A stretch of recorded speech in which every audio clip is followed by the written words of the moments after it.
ہائے ماں کہتی تھی اے یوسف ثانی علی اکبر، ہائے ماں کہتی تھی اے یوسف ثانی علی اکبر، ہائے برباد ہوئی تیری جوانی علی اکبر، دولہا نہ بنایا نہ دلہن بیاہ کے لائی، دولہا نہ بنایا نہ دلہن بیاہ کے لائی، ہائے پہنائی نہ پوشاک شاہانی علی اکبر، ہائے ماں کہتی تھی اے یوسف ثانی علی اکبر، شربت پر تیری فاتحہ دلوانگی بیٹا، شربت پر تیری فاتحہ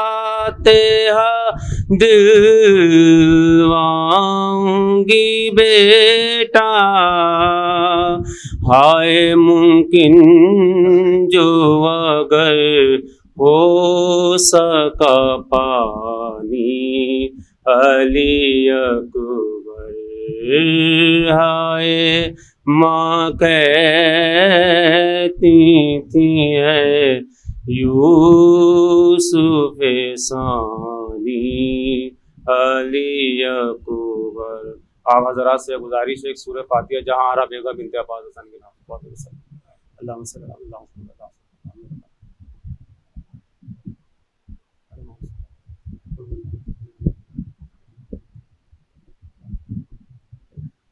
رحم اللہ من قرأ سورۃ الفاتحہ۔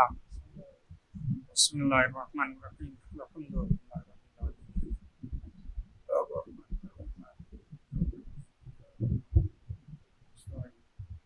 اهدنا الصراط المستقیم صراط الذین انعمت علیہم غیر المغضوب علیہم ولا الضالین۔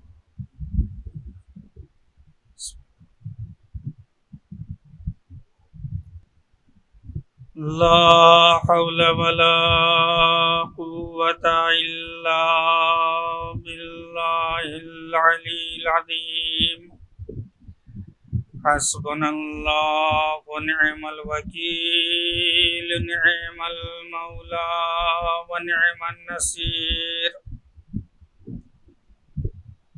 أعوذ بالله من الشيطان الرجيم، بسم الله الرحمن الرحيم، الحمد لله رب العالمين، الصلاة والسلام على رسوله الكريم وخاتم النبيين مولانا ومقتدانا بالقاسم محمد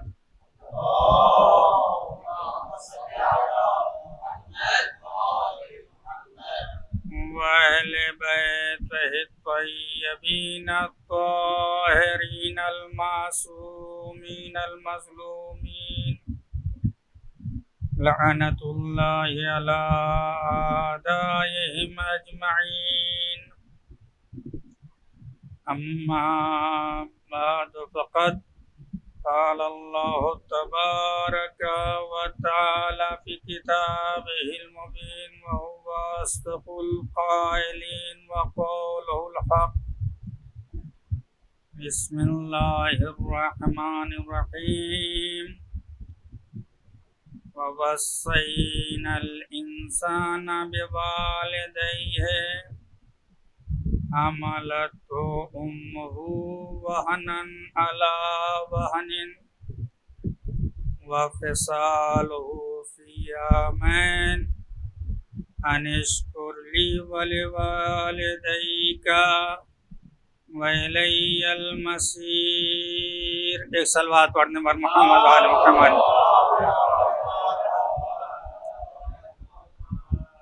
حضرات،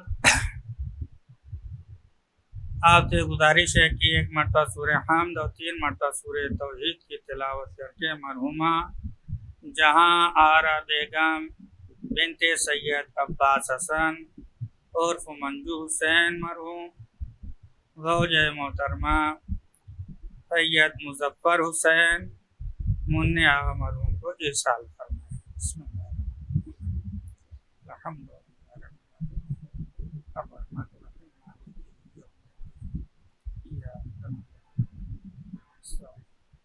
اهدنا الصراط المستقيم صراط الذين أنعمت عليهم غير المغضوب عليهم ولا الضالين. بسم الله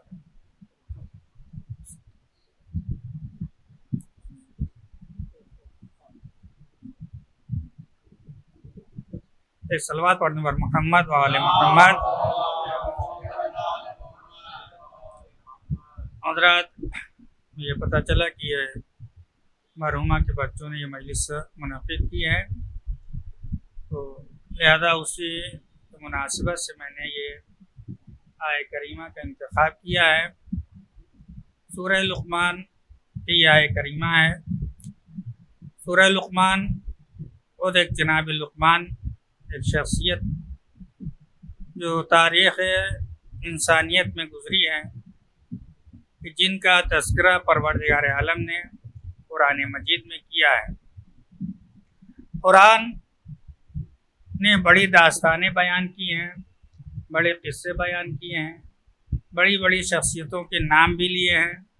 قرآن میں ہر چیز کا تذکرہ پایا جاتا ہے، یہاں تک کہ صادق آل محمد کا بیان یہ ہے کہ اگر کوئی انسان یہ سوچے کہ انسانوں کے لیے یہ چیز مفید تھی، اسے بھی ہونا چاہیے قرآن مجید میں، تو اس کے سوچنے سے پہلے پروردگار عالم نے قرآن مجید میں ہر چیز کو بیان کر دیا ہے. انسان 24 گھنٹے میں جو بھی مثبت یا منفی طریقے سے سوچ سکتا ہے یا کر سکتا ہے، ہر ایک کی مثال جو ہے پروردگار عالم نے قرآن مجید میں بیان کر دی ہے. آپ قرآن مجید میں ہر طرح کی گفتگو کا اندازہ لگا سکتے ہیں، چاہے وہ اچھی باتیں ہوں چاہے وہ خراب باتیں ہیں، اس کی بھی نشاندہی کر دی ہے اور اچھے لوگوں کی بھی نشاندہی کر دی ہے، برے لوگوں کا بھی تذکرہ کر دیا ہے. یہ تذکرہ دونوں اس لیے کیا ہے کہ قرآن مجید نے صاف لفظوں میں یہ بیان کیا ہے، انا ہدینا، ہم نے انسان کی ہدایت کی ہے. جیسے ہدایت کی ہے، کیسی ہدایت کی ہے؟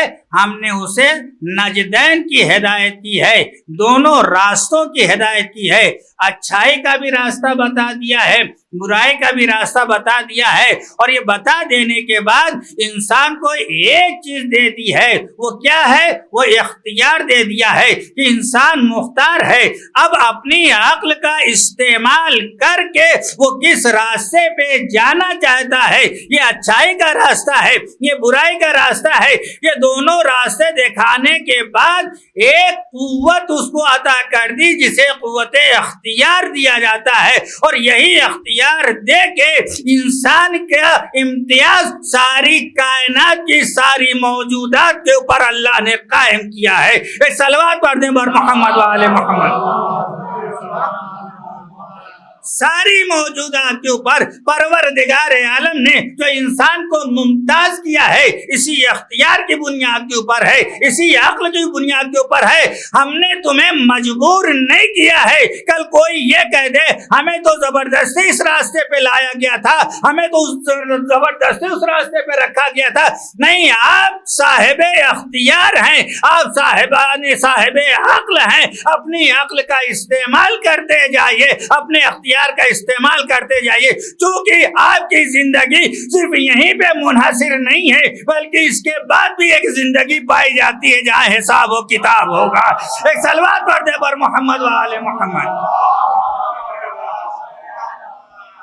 وہاں حساب و کتاب ہوگا، وہاں جبر کی بنیاد پر حساب و کتاب نہیں ہے، وہاں اختیار اور آزادی کی بنیاد کے اوپر حساب و کتاب ہے۔ ایک صلوات پڑھ دے پر محمد و آل محمد۔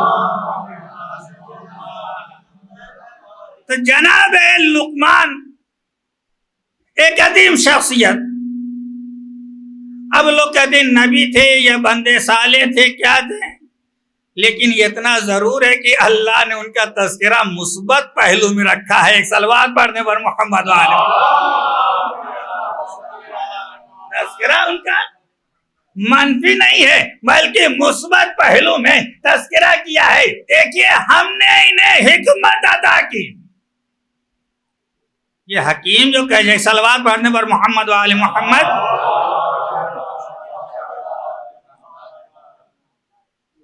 حضور اجازت ہے، اللہ نے جناب لقمان کو حکیم بنایا، کہا یہ حکیم ہے، حکمت اللہ نے انہیں عطا کی ہے۔ یہ کون سے حکیم؟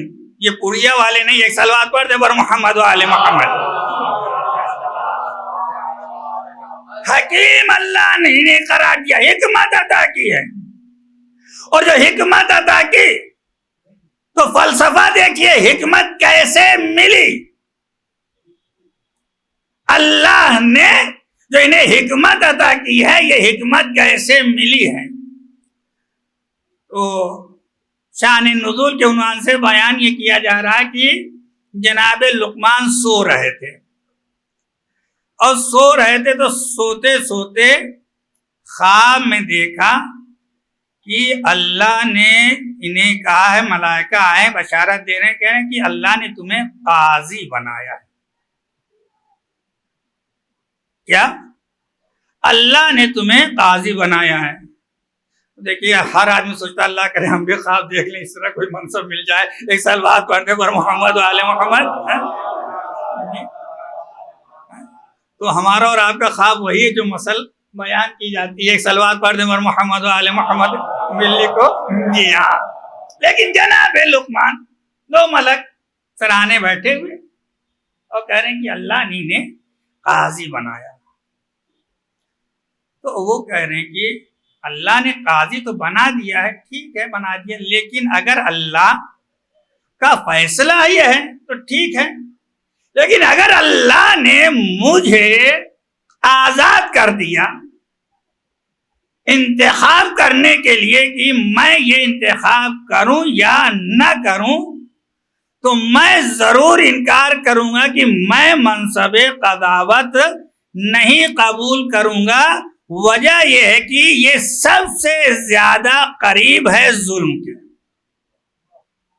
اتنا باریک راستہ یہ ہے کہ اگر اس پہ انسان آ گیا تو ظلم کے قریب ہے، گمراہی کے قریب ہے۔ اگر مجھے اختیار دے دے پروردگار تو میں ضرور اسے کیا قبول نہیں کروں گا، وجہ یہ بتا دی ہے۔ لیکن اگر اللہ نے اپنی جانب سے مجھے منسوب کر دیا ہے تو جب اس نے منسوب کر دیا ہے تو میں قبول کروں گا، لیکن اگر اختیار کر دے۔ ابھی یہ باتیں ہو رہی تھی جب خواب کے عالم میں اتنا شعور ہے تو پروردگار عالم نے کہا کہ ہم نے لقمان کو حکمت عطا کی. ہم نے انہیں حکمت عطا کی, اور جسے حکمت مل جاتی ہے اسے خیر کثیر مل جاتا ہے. ایک صلوات پڑھ دے پر محمد و آل محمد.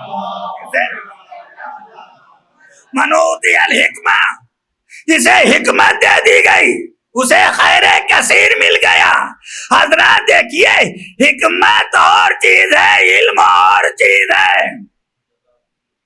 حکمت الگ چیز ہے, علم الگ چیز ہے. اگر دونوں ایک ہی ہوتے تو قرآن مجید بار بار پیغمبر کے لیے یہ نہیں کہتا کہ یہ حکمت کی تعلیم دینے والے ہیں, یہ کتاب کی تعلیم دینے والے ہیں.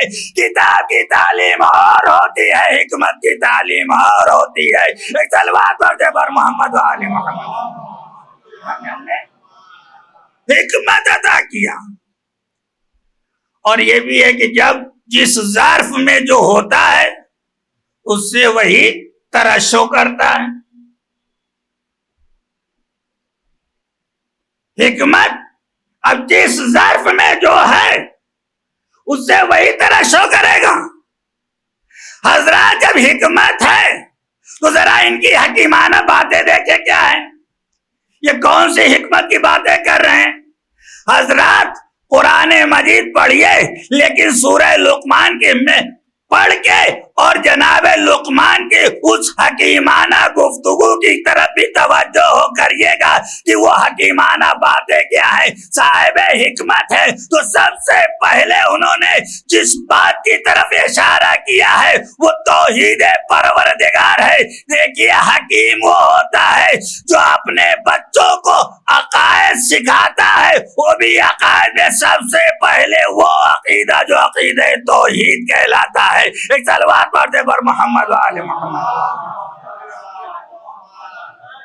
کیا عقیدہ توحید, اور اس کے بعد یہ بھی بتایا, دیکھیے توحید کے مقابل میں جو شرک ہے یہ بہت بڑا ظلم ہے. کیونکہ شرک اگر ہے یعنی خدا کے مقابل میں جس چیز کو بھی رکھا جائے وہ شرک کہلاتا ہے. خدا کے مقابل میں کوئی بھی طاقت کا تصور آپ کریں گے علیحدہ سے تو یہ شرک ہے. توحید کی بہت سی باتیں پائی جاتی ہیں, ان میں سے ایک توحید خالقیت ہو. اس توحید خالقیت میں بھی بہت شائبہ شرک پایا جاتا ہے. آپ قرآن مجید کی آیت کریمہ پڑھتے ہیں, اس میں ہے کہ وما خلقت الجن والانس الا لیعبدون, ہم نے جنات اور انسان کو نہیں پیدا کیا مگر یہ کہ کس لیے کہ وہ میری عبادت کریں. اب دیکھیے یہاں شائبہ شرک پایا جا رہا ہے یا نہیں پایا جا رہا ہے.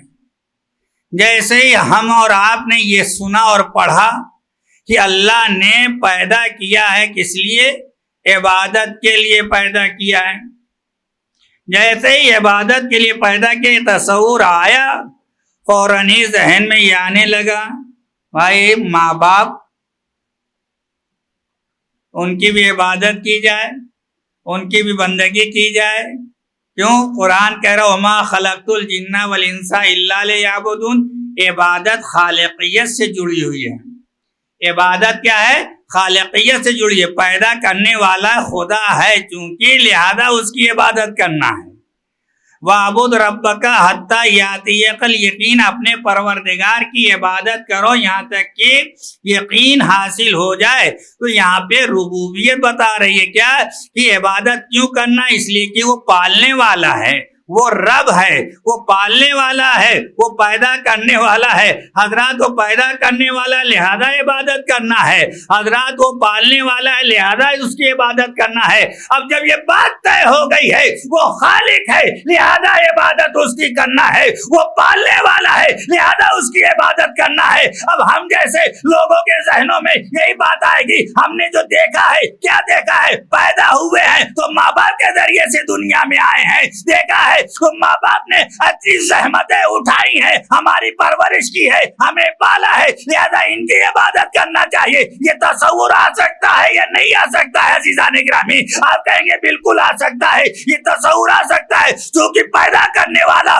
پروردگار جیسے صاحب عبادت و بندگی بنتا ہے، ویسے ہی ماں باپ تو بھی انہی کے ذریعے سے ہم اس دنیا میں آئے ہیں، لہذا کیا کرنا چاہیے؟ عبادت کی جائے، بندگی کی جائے، سجدہ کیا جائے، رکوع کیا جائے۔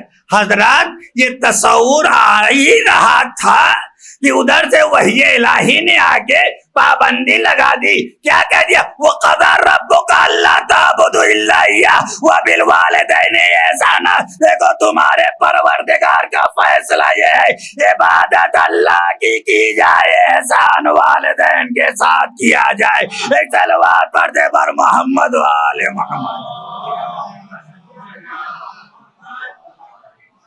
یہ آپ کے ذہن میں نہ آنے پائے، پروردگار نے یہ فیصلہ کر دیا ہے، بندگی پروردگار کی جائے گی، سجدہ اس کا کیا جائے گا، رکوع اس کا کیا جائے گا، عبادت اس کی جائے گی، والدین کے ساتھ احسان کیا جائے گا، اچھا سلوک کیا جائے گا۔ ایک صلوات پڑھ دے پر محمد و آل محمد۔ عظیم ذات ماں باپ کی پروردگار عالم نے کہا دیکھیے جب آپ بڑے ہو جائیے، تھوڑا جب سینہ آپ کا چوڑا ہو جائے، شانے جب بلند ہو جائیں، تو سنیے پروردگار عالم کیا کہہ رہا ہے۔ یہ جو آپ کا سینہ چوڑا ہو رہا ہے، شانے بلند ہو رہے ہیں، یہ ہر جگہ چوڑا اور اونچا ہو سینہ عزیزان گرامی، لیکن جب ماں باپ کی خدمت میں آئیے تو ان شانوں کو جھکا کے آئیے، وہ بھی جھکا کے ایسے ویسے نہیں بلکہ رحمت کے ساتھ، نرمی کے ساتھ۔ ایک صلوات پڑھ دے پر محمد و آل محمد۔ یہ شانے جھکے ہوئے ہونے چاہیے۔ یہی وہ ذات ہے جن کی طرف نہ تو کڑے لہجے میں بات کی جا سکتی ہے، نہ تیز نگاہوں سے دیکھا جا سکتا ہے۔ ایک صلوات پڑھ دے پر محمد و آل محمد۔ نگاہوں پہ بھی پابندی ہے، زبان پر بھی پابندی ہے، اما جب نگاہوں پہ اور زبان پہ پابندی ہے، جب آپ تیز نگاہ سے والدین کو دیکھ نہیں سکتے ہیں، جب والدین کے ساتھ زبان پہ پابندی ہے کہ لب و لہجہ آپ کا نرم ہونا چاہیے، تو پھر کیا والدین کو نکال سکتے ہیں یا والدین کے ساتھ جو ہے کوئی اور قدم اٹھایا جا سکتا ہے؟ عزیزان گرامی جب نگاہوں اور زبانوں پہ پابندی ہے تو ہاتھ پہ تو بدرجے اولا پابندی ہے۔ ایک صلوات پڑھ دے پر محمد و آل محمد۔ بدرجے اولا پابندی ہے۔ اور حضرات یہ تو ان لوگوں کے لیے ہے جن کا مزاج کچھ گرم ہوتا ہے، ان کی یہ بات ہے، لیکن جو ٹھنڈے ہیں، جو بہت زیادہ خیال بھی رکھتے ہیں، وہ بھی سوچتے کہ ماں باپ بھوکے نہ رہیں، ماں باپ کی کوئی تکلیف نہ ہونے پائے، ان کے کھانے کا انتظام کیا جائے، ان کے علاج کا انتظام کیا جائے، ان کے دوا کا انتظام کیا جائے، اور یہ سب کچھ انتظام کیا جائے۔ تو بہت سے افراد یہ سوچتے ہیں بہتر یہ ہے کہ ان کے لیے کوئی خادمہ لگا دی جائے، ان کے لیے کوئی خادم لگا دیا جائے، یا پھر یہ سوچتے ہیں کہ ان کو کسی اچھے ہاسٹل میں رکھ کے مثلاً ان کی تیمارداری کی جائے، دیکھ بھال کیا جائے، جیسے کہ آج آپ دیکھ رہے ہیں سوشل میڈیا پہ طرح طرح کے مثالیں آتی رہتی ہیں۔ کیا اب ماں باپ تو انجوائے کر چکے، اپنی زندگی گزار چکے، اب ہمیں آزادانہ زندگی گزارنا چاہیے، لہذا کیا ماں باپ کو لے جا رہے ہیں، آشرم لے جا رہے ہیں کہ وہاں رہیں گے۔ بھائی دیکھیے اگر تعلیمات قرآنی نہ رہیں گے، اگر تعلیمات اسلامی نہیں ہے تو انسان سب کچھ کر سکتا ہے، لیکن اگر تعلیمات اسلامی سامنے ہے تو ایک مرتبہ سوچے گا۔ جناب ابراہیم ہیں جو دعا کر رہے ہیں، کیا کر ربنا ہب لنا من ازواجنا وذریاتنا قرۃ اعین، یہ پروردگار ہمارے ازواج کو اور ہماری ذریت کو آنکھوں کی ٹھنڈک قرار دے. صاحبان علم و فہم ہیں, انشاءاللہ یہ بات رائے گا نہ جائے گی. جناب ابراہیم کی دعا ہے حضرات, کیا فرما رہے ہیں جناب ابراہیم؟ یہ فرما رہے ہیں کہ ازواج کو اور ذریت کو آنکھوں کی ٹھنڈک قرار دیں. یہ قرۃ اعین جو قرآن مجید نے بیان کیا ہے, ان کی یہ چشم ایک کیفیت ہوتی ہے جب انسان کی نگاہ اولاد پہ پڑتی ہے, جو ٹھنڈک آنکھوں کو ملتی ہے, جو سکون دل کو ملتا ہے, وہ اولاد کو دیکھ کے ملتا ہے. اب بتائیے, ہم نے سوچا تھا اپنے ماں باپ کے ساتھ اچھا سلوک کرنے کے لیے آشرم میں ڈال دیا ہے, بہترین علاج ہو رہا ہے, بہترین دوا جا رہی ہے, بہترین کھانا ہو رہا ہے, نرسیں لگی ہوئی ہیں, دیکھ بھال ہو رہی ہے, پیسہ جمع کر رہے ہیں. لیکن عزیزان گرامی, سب کچھ تو پہنچا دیں گے, لیکن آنکھوں کی ٹھنڈک کہاں سے؟ یہ تو اسی وقت ہوگا جب اولاد سامنے ہوگی. ایک صلوات پڑھ دے بر محمد والے محمد. یہ اسی وقت ہو سکتا ہے جب اولاد سامنے ہوگی, تبھی تو آنکھوں کی ٹھنڈک ہوگی. یہ صاحبان اولاد سمجھ سکتے ہیں آنکھوں کی ٹھنڈک کیا ہوتی ہے. ایک صلوات پڑھ دے بر محمد والے محمد.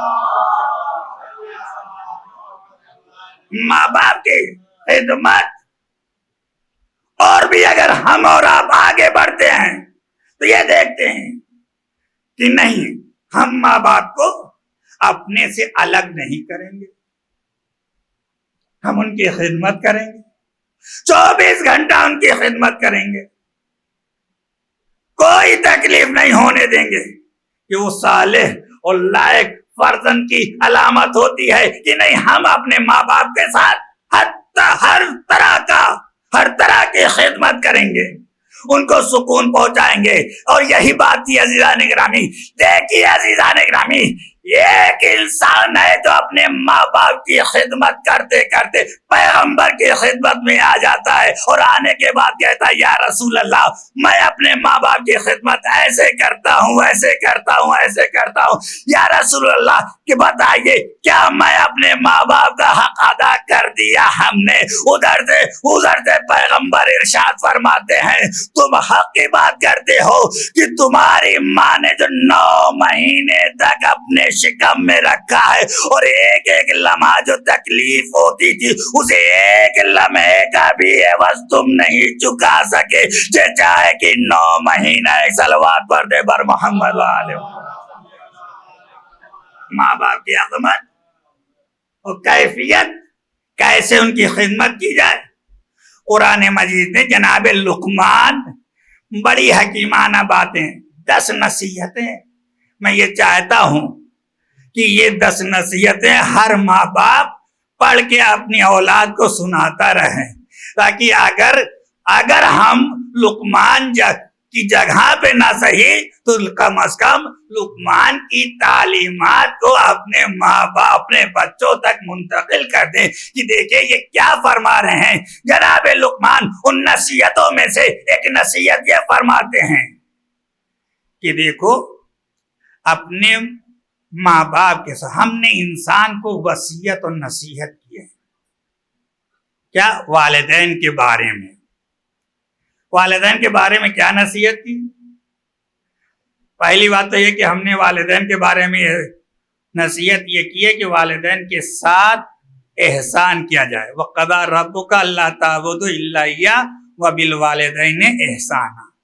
اور پھر اس کے بعد میں یہ بھی اعلان ہوتا ہے کہ دیکھیے, ماں باپ کے سامنے جب وہ دونوں میں سے کوئی ایک بوڑھے ہو جائیں, دونوں بوڑھے ہو جائیں یا دونوں میں سے کوئی ایک بوڑھا ہو جائے, تب تمہارا عمل کیا ہونا چاہیے؟ دیکھیے, اب جو ہے زبان پہ پابندی ہونی چاہیے. دیکھو, کڑے لہجے میں بات نہ کرنا, نرم لہجے میں بات کرنا, ان کے سامنے آنا تو اپنے شانوں کو رحمت کے ساتھ, نرمی کے ساتھ جھکا کے آنا, اور اس کے بعد اگر تم دعا بھی کرو تو تمہاری دعا بھی ماں باپ سے الگ نہیں ہونا چاہیے. وَقُلْ رَبِّ ارْحَمْهُمَا كَمَا رَبَّيَانِي صَغِيرًا. ہم اور آپ کیا ماں باپ کا حق ادا کر سکتے ہیں عزیزان گرامی؟ یہ تو پروردگار عالم نے کہا کہ دیکھو تم حق ادا نہیں کر سکتے ہو جیسا کہ پیغمبر نے فرمایا ہے. اب کیا کیا جائے؟ ہم نے انتھک کوشش کرنے کے بعد سوچا تھا ماں باپ کا حق ادا کر لیں، لیکن ہم ادا نہیں کر سکتے ہیں. بس یہی ایک ہی چیز باقی ہے کہ بارگاہ الہی میں ہاتھ بلند کر کے کہنے اے پروردگار جیسے ماں باپ نے ہمارے ساتھ بچپنے میں کیا ہے ویسے ہی تو ان کے ساتھ رحم سے پیش آ. ایک صلوات پڑھ دے پر محمد و آل محمد. ان کے ساتھ تو رحمت سے پیش آ. ظاہر سی بات ہے ہم تو نہیں کر سکتے ہیں، لیکن پروردگار تو قادر ہے، پروردگار تو قدرت رکھتا ہے، وہ حق ادا کرا سکتا ہے. عزیزان گرامی آئیے دیکھیں ماں باپ کے ساتھ کیسا سلوک کرنا چاہیے. انہیں سلوک میں سے ایک چیز ہے شکریہ. وَاشْكُرْ لِي وَلِوَالِدَيَّ. دیکھیں میرے ساتھ بھی شکریہ ادا کرو، میرا بھی شکریہ ادا کرو اور اپنے والدین کا بھی شکریہ ادا کرو. آپ سوچیں گے شکریہ ماں باپ کے ساتھ اور اللہ کے ساتھ. ابھی تو مولانا آپ نے یہ تو کہہ دیا کہ وہاں عبادت کی بات آئی تھی تو وہاں تو آپ نے الگ کر دیا. اب یہاں پہ کیا وَقَضَىٰ رَبُّكَ أَلَّا تَعْبُدُوا إِلَّا إِيَّاهُ وَبِالْوَالِدَيْنِ إِحْسَانًا. وہاں تو ماں باپ کو الگ کر دیا آپ نے، اور یہاں کیا؟ یہاں دونوں کو آپ ذکر کر رہے ہیں. بس یہ دیکھیے کہ عبادت بندگی پرستش جو ہے یہ صرف اور صرف ذات الہی کے شان کے مطابق ہے، اس کے لیے ہے، اس کے علاوہ کسی اور کے لیے نہیں ہے. لیکن جہاں بات شکریہ کی آتی ہے پروردگار عالم جو ہے اپنا بھی شکریہ چاہتا ہے اور یہ بھی کہتا ہے تم اپنے والدین کے ساتھ بھی شکریہ ادا کرتے رہو. اور یاد رکھو اگر پروردگار کا شکریہ ادا کیا جائے گا تو اس کا فائدہ بھی تمہیں کو ملنے والا ہے، اور اگر کفران کر دیا تو یاد رکھو خدا غنی ہے، بے نیاز ہے، اس کو کوئی نقصان نہیں پہنچا سکتا ہے. اگر آپ نے شکریہ کیا پروردگار تیرا لاکھ لاکھ شکر ہے تو اس کا فائدہ تمہیں ملنے والا ہے. اچھا سلوک کرو گے تمہیں ملے گی اس کی جزا، اگر برا سلوک کرو گے تو وہاں پہ حساب و کتاب ہوگا. ایک صلوات پڑھ دے پر محمد و آل محمد. اب حضرات ہمارے ذہنوں میں ایک بات آتی ہے کہ باپ اور ماں کس کے ساتھ کیا کریں، کس کے ساتھ اچھا سلوک کریں. تو قرآن نے صاف لفظوں میں کہا کہ دونوں کے ساتھ احسان کریے. کوئی بٹوارا نہیں ہے، کوئی تقسیم بندی نہیں ہے کہ ان کا زیادہ خیال کیا جائے ان کا کم خیال کیا جائے. نہیں، یہ احسان برابر ہے، نیکی برابر ہے، اچھائی برابر ہے. لیکن ایک امتیاز اللہ نے بھی قرآن مجید میں رکھا ہے، وہ یہ رکھا ہے کہ اللہ نے ماں کی زحمتوں کا تذکرہ کیا. کاش اس کی بلاغت ہمارے اور آپ کے ذہنوں میں منتقل ہو جاتی کہ پروردگار عالم نے کیوں ماں کی زحمتوں کو بیان کیا ہے. حضرات دیکھیے ماں کی زحمت خود قرآن مجید کہہ رہا ہے وَحَمَلَتْهُ أُمُّهُ وَهْنًا عَلَى وَهْنٍ وَفِصَالُهُ فِي عَامَيْنِ. ماں نے اپنے شکم میں رکھا وَهْنًا عَلَى وَهْنٍ. کہ کوئی جا کے ماں کے جگر سے پوچھئے، ماں سے پوچھئے، ماں بتائے گی کس طرح سے زحمتوں کے ساتھ رکھا ہے. آج تو طب ہے، آج تو ڈاکٹری ہے، آج تو دوائیاں ہیں، ہر طرح کی وٹامن پہنچائی جا رہی ہے کہ بچوں کو کوئی نقصان نہ پہنچنے پائے. وہ بھی خود غرضی ہوتی ہے بچے کو نقصان نہ پہنچنے پائے. اس میں کہاں خیال کرتے ہیں کہ ماں کی کیا زحمتیں ہو رہی ہیں. لیکن قرآن مجید نے کہا حملتہ امہ وہنن علی وہن. اے صاحبان خرد، اے صاحبان عقل، ذرا سوچئے پروردگار عالم نے یہ کیوں کہا، کیوں زحمت ماں کی تذکرہ کیا، کیوں زحمتوں کو بیان کیا. وجہ کیا ہے؟ وجہ عزیزان گرامی جو ہم جیسے ناقص انسانوں کے ذہن میں آ رہی ہے شاید وہ یہ ہے کہ بچہ جب 2 سال کا ہو جاتا ہے اس کے پیروں میں طاقت آ جاتی ہے، اس کی آنکھوں میں بینائی آ جاتی ہے، اس کی عقل کام کرنے لگتی ہے. وہ دیکھتا ہے صبح کو میرا باپ جاتا ہے، شام کو تھیلا لے کے آتا ہے، اس میں ٹافیاں نکلتی ہیں، سیب نکلتا ہے، پھل نکلتا ہے، فروٹ نکلتا ہے. تو ذہن دیکھ رہا ہے، بچہ یہ سمجھ رہا ہے کہ صبح جو باپ گئے شام کو جب پلٹ کر آئیں گے تو میرے لیے لائیں گے، میرے لیے لائیں گے. لیکن عزیزان گرامی یہ باپ کی زحمتیں وہ ہیں جو شعور آنے کے بعد، یہ وہ زحمتیں ہیں جو شعور پیدا ہو جانے کے بعد ہے، جو دیکھ رہی ہے نگاہیں کہ میرا باپ جا رہا ہے، آ رہا ہے. لیکن ماں کی زحمتیں کہاں ہیں؟ ماں کی زحمتوں کا تعلق ہوا ہے جو دنیا میں آنے سے پہلے ہے یا لاشعوری کے عالم کی ہے. ماں کی زحمتیں دنیا میں آنے سے پہلے کی ہے. حملتہ امہ وہنن علی وہن. یہ ضعیفی، یہ ناتوانی، یہ کمزوری کس عالم میں ہوتی ہے؟ جب ماں جو ہے اپنے شکم میں بچے کو رکھتی ہے یا جب دودھ پلاتی ہے تو یہ کمزوریاں پائی جاتی ہیں، یہ زحمتیں پائی جاتی ہیں. پروردگار عالم نے ماں کی زحمتوں کا تذکرہ اسی لیے کر دیا. اے انسان، تو نے نہیں دیکھا، محسوس نہیں کیا، اس وقت تیرا شعور جاگا ہی نہیں تھا، اس نے کتنی زحمتیں اٹھائی ہیں. اسی لیے پروردگار عالم نے احسان تو سب کے لیے کیا ہے لیکن زحمت ماں کی بیان کی ہے. ایک صلوات پڑھ دے پر محمد و آل محمد. ماں کی زحمت پروردگار عالم نے بیان کیا. ماں کی عظمت بہت ہے. ہم اور آپ سوچتے ہیں کہ واقعاً بڑی خدمت کرتی ہیں. یقیناً آپ نے خدمت کی ہے.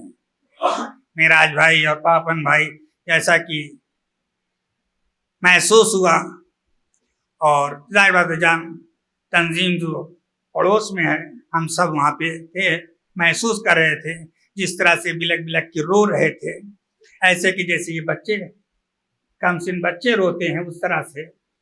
یقیناً ہونا بھی یہی چاہیے. ہم اور آپ کیا، جناب امیر المومنین علی علیہ السلام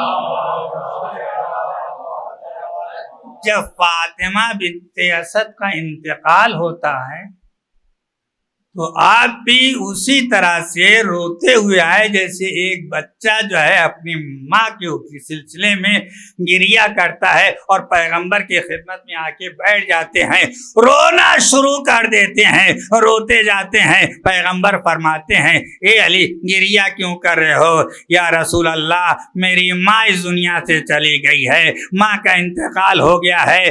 پیغمبر نے فرمایا اے علی یہ تمہاری ماں کا صرف انتقال نہیں ہوا ہے، یہ میری ماں کا انتقال ہوا ہے. ماں صرف وہی ماں نہیں ہوا کرتی ہے جو سبب بنتی ہے دنیا میں آنے کے لیے، وہ بھی ماں ہوتی ہے جو پرورش کرتی ہے. فاطمہ بنت اسد نے جیسے تمہاری پرورش کی ہے ویسے میری بھی پرورش کی ہے.